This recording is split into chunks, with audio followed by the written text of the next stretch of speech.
हाँ तो स्टूडेंट्स, आप सभी का इस यूट्यूब चैनल टीम प्रिंस तारनगर में स्वागत है। और हम अपने इस कार्बनिक रसायन के बेसिक कॉन्सेप्ट में एक से एक चीज़ें सीखते जा रहे हैं। पिछली क्लास में हमने चर्चा की थी कि कार्बनिक यौगिकों का नामकरण किस किस प्रकार से किया जाता है। तो इसकी 3 विधियाँ आपको बताई थी। पहली विधि थी सामान्य या रूढ़ पद्धति, दूसरी पद्धति होती है व्युत्पन्न पद्धति, और तीसरी पद्धति होती है जिसको हम बोलते हैं IUPAC पद्धति। इसको जेनेवा पद्धति भी कहते हैं। और इस नामकरण के लिए आज हम शुरू कर रहे हैं एल्केन का नामकरण। IUPAC नामकरण में एल्केन का नामकरण हम शुरू कर रहे हैं। और इसमें कुछ जो इसके रूल्स हैं, जो भी इसके नियम हैं, उनको समझने के लिए कुछ एग्जाम्पल हम यहाँ ले रहे हैं। उसके माध्यम से जितने भी इसके नियम हैं वो भी आपके क्लियर हो जाएंगे और ये एग्जाम्पल भी आपके समझ में आ जाएंगे। तो देखिए, एल्केन के नामकरण करने के लिए या इस हाइड्रोकार्बन से शुरू कर रहे हैं तो इसमें अपने को देखिए कुछ नियमों की जानकारी यहाँ होनी चाहिए। तो सबसे पहला तो देखो, इसमें कुछ नियम मैं आपको बता देता हूँ। जैसे एल्केन के लिए अनुलग्न जो लिखा जाता है वो एन लिखा जाता है। अनुलग्न यहाँ पर क्या काम में लेंगे? एन लेंगे। ये अनुलग्न है। अनुलग्न यहाँ पर क्या लिखा जाएगा? एन लिखा जाएगा। एक तो ये अपने को ध्यान में रखना है। दूसरा, जैसे कार्बन की संख्या के हिसाब से, जैसे कार्बन 1 होता है तो हम उसको मेथ लिखते हैं, 2 होता है तो एथ लिखते हैं, 3 होता है तो प्रोप लिखते हैं, 4 होता है तो ब्यूट लिखते हैं, 5 होता है तो पेंट लिखते हैं। इस प्रकार की ये कुछ काउंटिंग जो है वो अपने को ध्यान में रखनी है। तो अपने कुछ इसके जो बेसिक नियम हैं नामकरण के वो हम समझते हैं। तो देखिए, सबसे पहले जैसे ये यौगिक यहाँ लिखे गए हैं, इनके अपने को नामकरण सीखना है। तो देखिएगा, जैसे सबसे पहले हम यहाँ इस एल्केन के नामकरण में ध्यान में रखेंगे कि सबसे पहले दिए गए यौगिक में सबसे लंबी कार्बन श्रृंखला का चयन करते हैं। तो देखिए, जैसे ये एग्जाम्पल नंबर 1 है, इसके अंदर हम देख रहे हैं कि 1, 2, 3, 4 कार्बन की श्रृंखला बन रही है। इसी प्रकार से एक श्रृंखला ये है 1, 2, 3। तो हमें क्या लेना है? सबसे लंबी कार्बन श्रृंखला का चयन करना है। तो इसमें हम कौन सी श्रृंखला लेंगे? ये जो लंबे वाली श्रृंखला है, इस श्रृंखला को मुख्य श्रृंखला मानेंगे। इसी प्रकार से अगले यौगिक में देखिएगा, जैसे 1, 2, 3, 4 की श्रृंखला है। इधर 1, 2, 3, 4। इधर भी हम देख सकते हैं 1, 2, 3, 4। यानी जितनी भी इसकी संभावनाएं हैं उसमें हम देखें कि सबसे लंबी कार्बन श्रृंखला कौन सी है और उसी श्रृंखला को मुख्य श्रृंखला माना जाएगा। तो इसमें देख रहे हैं कि 4 की मुख्य श्रृंखला बन रही है, तो ये यहाँ पर एक मुख्य श्रृंखला हम ले लेंगे। ये 4 कार्बन की मुख्य श्रृंखला हो जाती है। इसी प्रकार से इस एग्जाम्पल में देखते हैं तो देखिए 1, 2, 3, 4, 5, 6। इसी प्रकार से और देखें तो 1, 2, 3, 4, 5। और इसी तरह से और देखते हैं तो देखो 1, 2, 3, 4, 5, 6। यानी 6 कार्बन की लंबी श्रृंखला इसमें बन रही है। अब देखते हैं, एक तो 6 कार्बन की श्रृंखला ये बन रही है, देखो 1, 2, 3, 4, 5, 6। और एक श्रृंखला ये बन रही है 6 कार्बन की, 1, 2, 3, 4, 5, 6। तो इस प्रकार से जो लंबी कार्बन श्रृंखला बनती है उस कार्बन श्रृंखला का चयन यहाँ पर कर लिया जाएगा। तो ये यहाँ मुख्य श्रृंखला बन जाएगी। ऐसे ये मुख्य श्रृंखला बन जाएगी। अब देखो अगला देखते हैं। अगले में यहाँ पर देखिए, जैसे ये यौगिक दिया गया है तो इसमें मुख्य श्रृंखला कौन सी मानेंगे? कार्बन श्रृंखला का चयन करते हैं। तो देखते हैं 1, 2, 3, 4, 5। इसी प्रकार से 1, 2, 3, 4, 5। यानी एक तो ये जो सीधी श्रृंखला है ये यहाँ पर क्या बन रही है, एक 5 कार्बन की श्रृंखला बन रही है, और एक ये श्रृंखला बन रही है, देखो 1 2 3 4 5। अब यहाँ पर हम ये वाली जो श्रृंखला है उस श्रृंखला को यहाँ पर मुख्य श्रृंखला के रूप में इसको चयन करेंगे।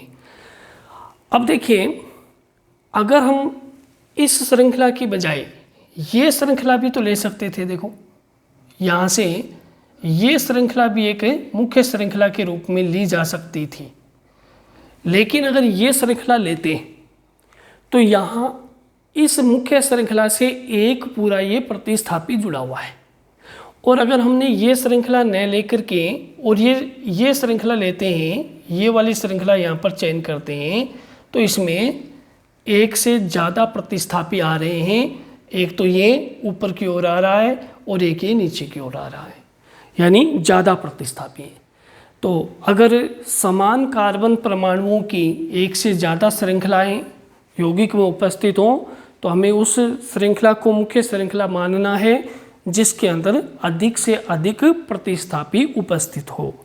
अब देखते हैं इस श्रृंखला में, तो ये यहाँ 1 2 3 4 5 6, तो ये यहाँ मुख्य श्रृंखला बन जाएगी। इसको हम यहाँ मुख्य श्रृंखला के रूप में चयन कर लेंगे, ये अपनी मुख्य श्रृंखला हो जाएगी।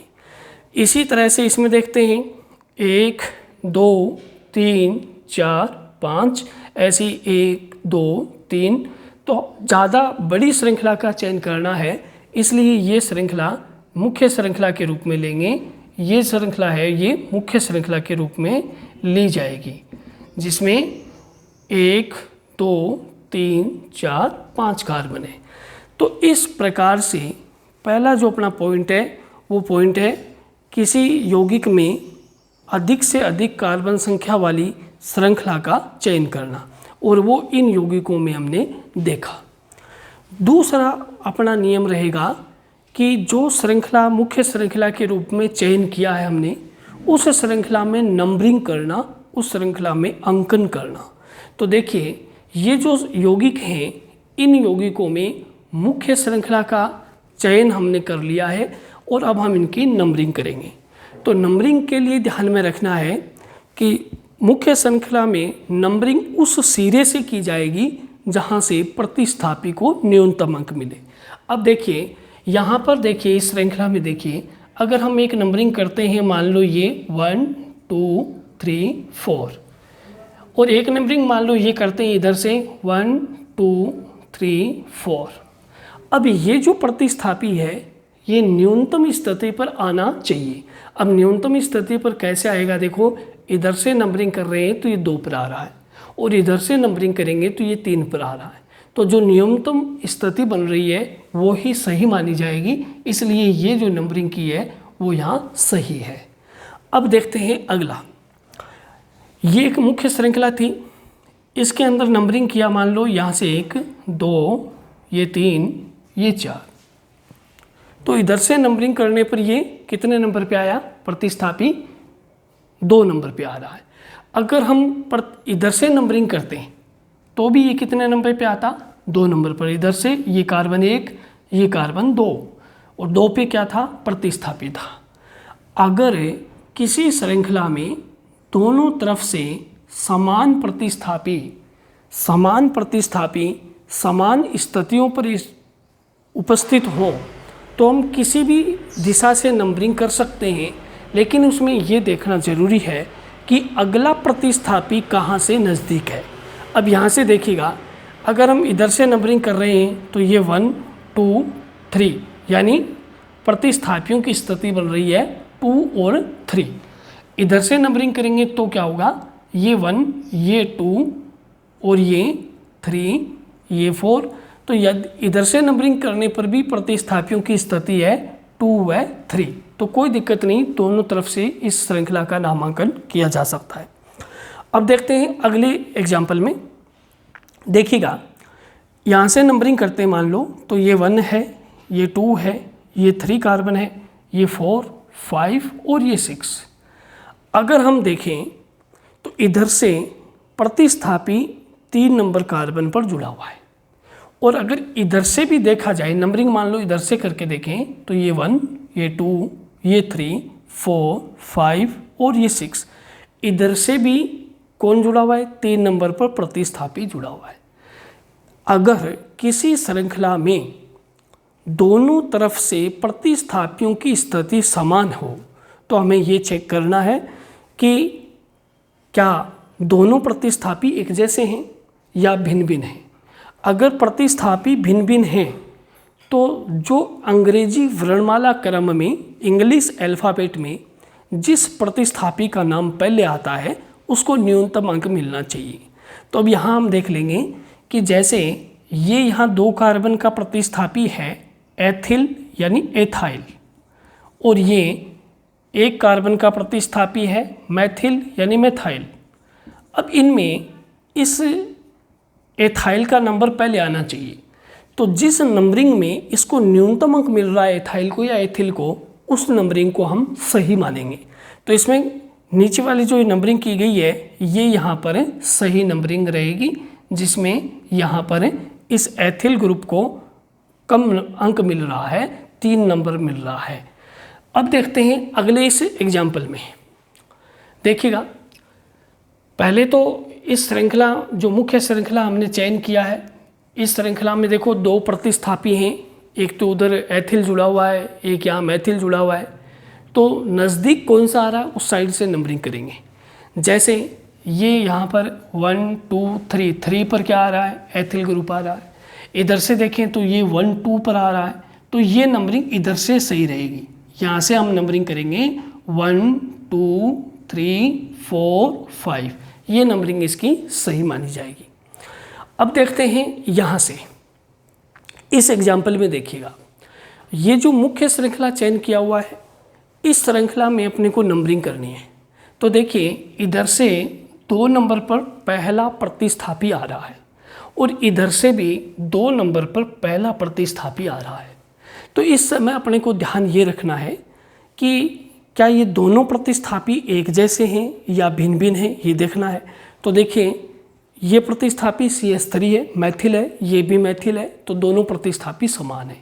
इस कंडीशन में हम चेक करते हैं कि इससे अगले प्रतिस्थापी को न्यूनतम अंक कहाँ मिल रहा है। तो देखिए यहाँ से अगर इधर से नंबरिंग चलाते हैं तो ये 2 के बाद 3 और ये 4, यानी अगला प्रतिस्थापी आ रहा है 4 पर। फिर उसके बाद अगला प्रतिस्थापी आ रहा है 5 और अगला प्रतिस्थापी आ रहा है 6 पर।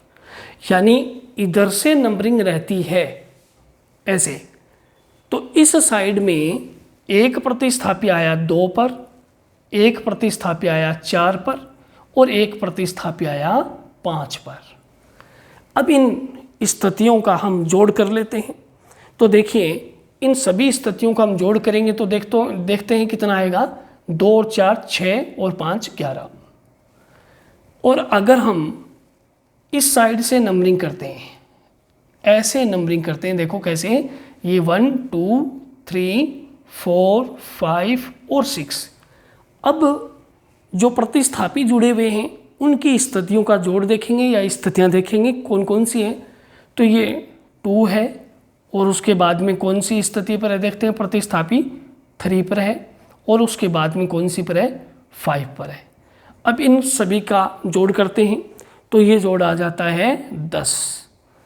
तो देखिए नियम ये कहता है कि प्रतिस्थापियों की स्थिति का जो योग है वो जहाँ न्यूनतम आता है वो स्थितियाँ सही मानी जाती है। तो इसलिए ये जो स्थितियाँ बनेंगी वो सही मानी जाएंगी और ये स्थितियाँ हम यहाँ पर नहीं लेंगे। अगले एग्जाम्पल में देखिएगा, देखिए अब ये एग्जाम्पल तो बिल्कुल आसान हो जाएगा आपके लिए नंबरिंग करना। देखो कैसे, इधर से नंबरिंग करेंगे तो ये 2 नंबर पर प्रतिस्थापी है, इधर से भी 2 नंबर पर है, लेकिन कौन सी साइड राइट मानी जाएगी, कौन सी साइड सही मानी जाएगी। तो इनकी स्थितियों का आप समुच्चय बना के उनका जोड़ करके देख लो। देखते हैं ये स्थितियाँ अगर यहाँ से नंबरिंग करेंगे तो ये नंबरिंग इस प्रकार हो जाएगी 1 2, ये कार्बन 3 और ये 4 और ये 5।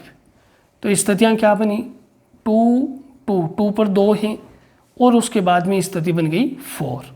तो ये इनका अगर योग किया जाएगा तो आएगा 8। और अगर हम इधर से नंबरिंग करेंगे तो 1 2 3 4 और ये 5। अब कौन कौन सी स्थिति पर प्रतिस्थापी है, देखो 2 पर है और फिर 4 और 4 पर है, तो 4 और 4 पर है। इस कंडीशन में अगर इन स्थितियों का योग किया जाएगा तो ये आएगा 10। जो न्यूनतम वाला है वो सही माना जाएगा, तो ये जो स्थितियां हैं उनको हम सही मान लेंगे। तो ये इस प्रकार की जो स्थितियां बन रही हैं ये यहाँ पर सही मान ली जाएंगी, ये यहाँ नंबरिंग रहेगी। तो पहला अपना नियम था कि मुख्य कार्बन श्रृंखला का चयन करें, अधिक से अधिक जो कार्बन उसमें उपस्थित हैं वो श्रृंखला यहाँ मुख्य श्रृंखला के रूप में हम लेंगे। दूसरा नियम था कि इस चयन की हुई कार्बन श्रृंखला को हम एक नंबरिंग करें, उसका अंकन करें, इसलिए यहाँ पर दूसरा नियम आपको समझ में आया होगा। तीसरा हम नियम बात करते हैं नाम लिखना। तो देखते हैं नाम कैसे लिखे जाते हैं। सबसे पहले हम स्थिति लिखते हुए प्रतिस्थापी का नाम लिखेंगे। यदि समान प्रतिस्थापी एक से ज़्यादा संख्या में है, 2 संख्या में है, तो हम डाई पूर्व लगन लगाते हैं। समान प्रतिस्थापी 3 बार आ जाते हैं तो ट्राई पूर्व लगन लगाएंगे। अगर भिन्न भिन्न प्रतिस्थापी उपस्थित हैं तो उनको अंग्रेजी वर्णमाला क्रम से स्थितियों सहित लिखा जाता है। तो देखते हैं इसमें, इसके अंदर देखो 2 नंबर पोजीशन पर कौन है, मैथिल है, तो क्या आएगा 2 मैथिल, और उसके बाद में कितने कार्बन की श्रृंखला है, 4 की। 4 को क्या कहते हैं, ब्यूट। और एल्केन के लिए अनुलग्न क्या लगेगा, एन, तो नाम हो जाएगा ब्यूटेन। तो ये हो जाएगा नाम इसका ब्यूटेन। अब देखिए कोई भी अंक और शब्द के बीच में ये हाइफन लिखा जाता है, 2 अंकों के बीच में कोमा लगाई जाएगी, इसको भी हम ध्यान में रखेंगे। तो इस यौगिक का नाम बन गया 2 मैथिल ब्यूटेन। अब देखते हैं अगले यौगिक का नाम। अब अगले यौगिक में देखो एक प्रतिस्थापी है 3 नंबर पोजीशन पर, एक है इधर से 2 नंबर पोजीशन पर। तो हम प्रतिस्थापियों को उसी प्रकार से पूर्व लगन लगाते हुए लिखेंगे। अगर 2 है तो डाई पूर्व लगन लगेगा, स्थितियों को पहले लिखा जाएगा। तो इधर से ये 2 नंबर पोजीशन पर है तो ये 2,3। फिर उसके बाद में डाई, क्योंकि 2 बार आ गया। उसके बाद में क्या आया 2 बार, मैथिल समूह आया, तो ये आएगा मैथिल। उसके बाद में देखो कितने कार्बन की श्रृंखला बनी, 4 की, और 4 कार्बन की श्रृंखला को क्या कहेंगे, ब्यूट प्लस एन यानी ब्यूटेन। इसी प्रकार से अगले यौगिक का नाम देखते हैं। देखिएगा जैसे इस श्रृंखला में हम देख रहे हैं, इस श्रृंखला के अंदर, इस यौगिक के अंदर सबसे पहला प्रतिस्थापी जुड़ा हुआ है 3 नंबर स्थिति पर और फिर जुड़ा हुआ है 4 नंबर पर। हम नाम लिखते समय भी इस चीज़ का ध्यान रखेंगे कि प्रतिस्थापियों के नाम अल्फ़ाबेट ऑर्डर से ही लिखे जाएंगे, चाहे भले ही उनकी स्थितियाँ कुछ भी हों। अब देखिए जैसे यहाँ पर 3 नंबर पर कौन आया, एथिल, तो ये आ जाएगा 3 एथिल। उसके बाद में 4 पर कौन आया, मैथिल, तो ये 4 मैथिल। उसके बाद में कितने कार्बन की श्रृंखला है, 6 की, और 6 कार्बन को हम क्या कहते हैं, हेक्स, और अनुलग्न क्या लगेगा, एन, तो ये बन जाएगा हेक्सेन। तो ये बन गया 3 एथिल 4 मैथिल हेक्सेन। इसी तरीके से अगले यौगिक का नाम देखते हैं। देखो इस श्रृंखला में नंबरिंग इधर से की गई है, ये 1 2, क्योंकि ये प्रतिस्थापी इधर नज़दीक था, परंतु नाम लिखते समय पहले एथिल का नाम लिखा जाएगा अल्फ़ाबेट ऑर्डर के अनुसार। देखो 3 नंबर पर कौन है, एथिल, तो नाम लिखा जाएगा 3 एथिल। फिर उसके बाद 2 नंबर पर कौन, मैथिल, तो ये नाम लिखा जाएगा फिर ये ऐसे 2 मैथिल। उसके बाद में अगला देखते हैं। अगली श्रृंखला कितने कार्बन के, टोटल 5 की। 5 को क्या कहते हैं, पेंट, और अनुलग्न क्या लिखा जाएगा, एन, तो ये नाम हो जाएगा पेंटेन। तो नाम क्या बन गया? 3 एथिल 2 मैथिल पेंटेन। अब अगले यौगिक में समझते हैं। देखिए यहाँ मैथिल दिखाई दे रहा है, यहाँ मैथिल है, यहाँ मैथिल है, 3 बार आ गया मैथिल। तो हम इसका पूर्व लगन जो लिखेंगे वो ट्राई लिखेंगे। देखिए जैसे यहाँ पर अगर हम देखें तो ये 2 नंबर पर मैथिल समूह है, 3 नंबर पर मैथिल समूह है और 5 नंबर पर मैथिल समूह है। तो पहले इनकी स्थितियाँ लिखेंगे 2 3 5, 3 बार आ चुके हैं, इसलिए यहाँ पर पूर्व लगन लिखा जाएगा ट्राई। और कौन सा समूह आया 3 बार? मैथिल समूह आया, तो ये आ जाएगा ट्राई मैथिल। 2 3 5 ट्राई मैथिल। और उसके बाद में 6 कार्बन है, तो ये 6 कार्बन की श्रृंखला बन गई यहाँ पर हेक्सेन। तो ये यहाँ इस यौगिक का नाम बना। ऐसे ही ये जो यौगिक हम देख रहे हैं इसका हम नाम कैसे लिखेंगे देखिएगा। नंबरिंग की हुई है पहले से, तो 2 नंबर पर क्या है? 2 मैथिल समूह हैं और 4 नंबर पर भी एक मैथिल समूह है। तो ये बन गया 2 2 और उसके बाद में 4, 2 2 4। कितनी बार आ गई? 3 बार आ गई। तो पूर्व लगन लगेगा ट्राई और यहाँ लग जाएगा मैथिल समूह आया है 3 बार, तो ये ट्राई मैथिल। फिर टोटल कार्बन कितने हैं इस श्रृंखला में? 5। तो 5 के क्या लिखे जाएगा? श्रृंखला का नाम पेंट और अनुलग्न लगेगा एन। तो नाम बन गया 2 2 4 ट्राई मैथिल पेंटेन। तो इस प्रकार से एल्केन के नामकरण हम करते हैं। एल्केन के नामकरण आपके समझ में आए होंगे। 3 बातों का हम ध्यान रखते हैं यहाँ पर। पहली बात, सबसे बड़ी कार्बन श्रृंखला का चयन करते हैं।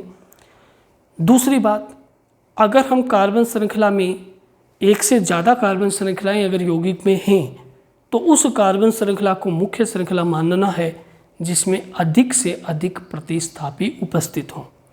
तीसरी बात यह है कि अगर प्रतिस्थापी जिस साइड से नज़दीक होते हैं उसी साइड से नंबरिंग की जाती है। और नंबरिंग में भी ध्यान रखेंगे कि यदि अल्फ़ाबेट ऑर्डर का कोई भी प्रतिस्थापी नज़दीक आ रहा है, दोनों साइड से मान लो 2 प्रतिस्थापी जुड़े हुए हैं, लेकिन उसमें अल्फ़ाबेट ऑर्डर में एक साइड से नज़दीक प्रतिस्थापी आ रहा है, न्यूनतम अंक मिल रहे हैं, तो उसी साइड से नंबरिंग की जाती है।